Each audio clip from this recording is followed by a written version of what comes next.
Hey everybody, this is Great Job. I hope you're having an amazing day. Today we'll be taking a look at the Huion H640p graphics tablet. Let's get the review started.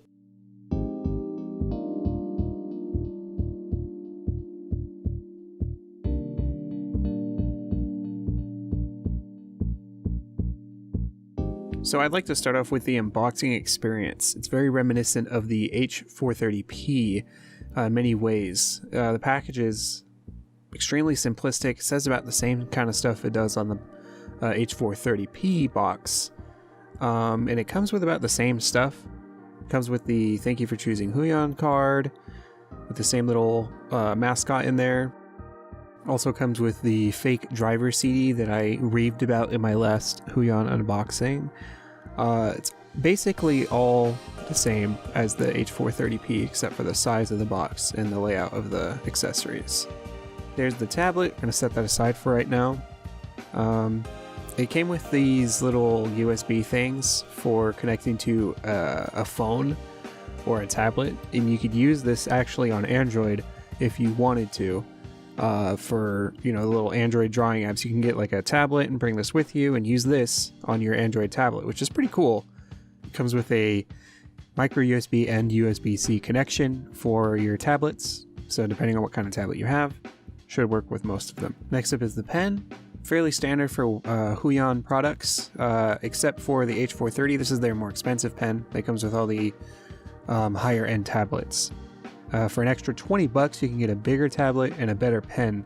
So honestly, all those comments saying I should have compared this one to the WACOM, you're absolutely right. The connection cable it comes with is really good. It's very WACOM reminiscent, and it comes with, it looks like it comes with a cable routing or cable management tie.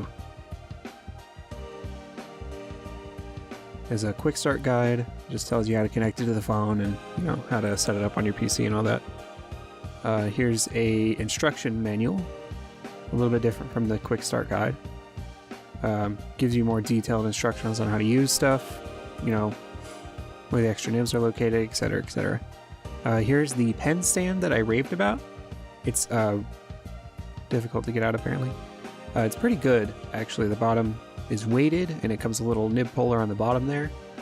And if you open it like this, it has the extra nibs inside. So it comes with, I think, 8 extra nibs. And in this bag, you have the Huion tablet itself. So that was the unboxing experience. Now let's get into the actual review.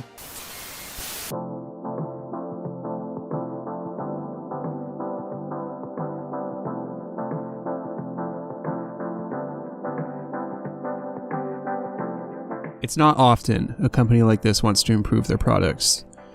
You usually find cheap tablets like this to never improve and stay the same as long as they're on the market. Because let's face it, if you're making money off what you already have, what's the point of changing it? If it ain't broken, don't fix it. Well, I'm happy to say that whether or not this tablet turns out to be good or bad, the company has made it at least grown out of its roots and become something more than it used to be.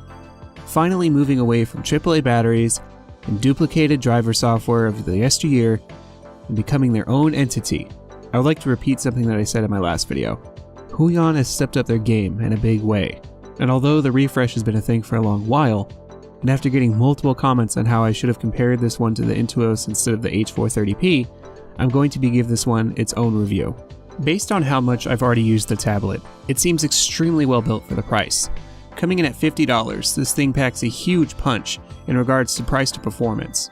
According to the back of the box, the pen has over 8,000 levels of pressure sensitivity and 223 pps report rate, making this tablet perform on par with the WACOM Intuos 2018, the CTL 4100. Wait, what?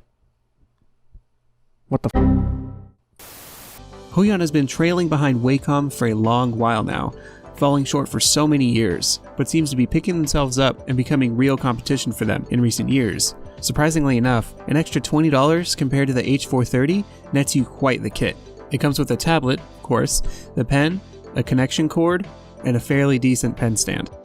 Despite not coming with a drawing glove this time, I'd say that the stand makes up for it entirely. The tablet itself feels far more premium in the hands compared to the H640p as well, due to the texturized bezels, extra hotkeys, and added weight.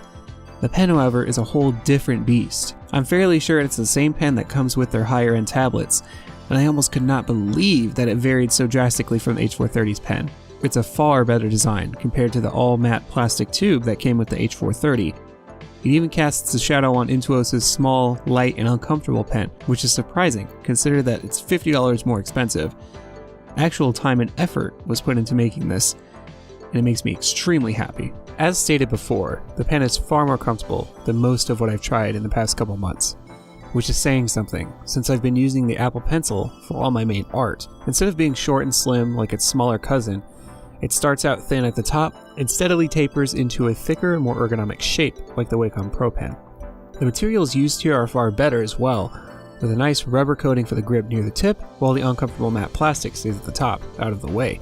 Pen buttons are standard fare, 2 on the side that are both customizable, so nothing to really talk about there.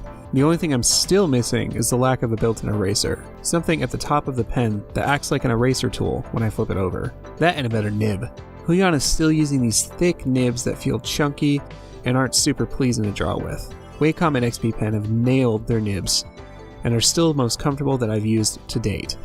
As for the general drawing feel, this one feels almost identical to the H640p. Same texture, just better placed hotkey buttons and less sharp design, which does make for a slightly more pleasant drawing tool comparatively.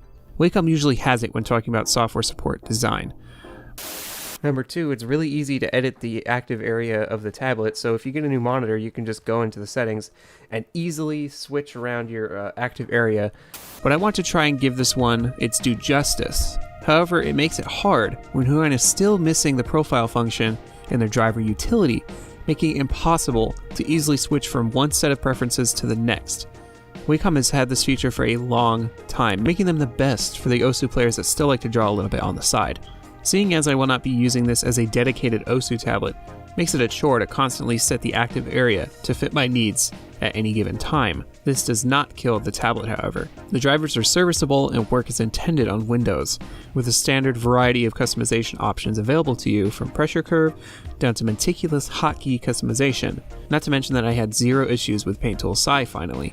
It seems as if Huion's latest driver update has fixed whatever is going on with Sci and made it actually usable with their tablets, making Huion finally an option for those who want to use Sci without hassle. As for other art programs, it works just as well with any WACOM tablet with the suite of programs that I use to test these things. Photoshop works well and seems to take to my extremely heavy pressure curve, while CSP and Sci both work without any major issues aside from the occasional check marks when drawing fast strokes and minute line wobble. Overall, it seems like Huion has finally stepped up to the plate as an actual competitor to WACOM, delivering actually good quality on par with WACOM for nearly half the price.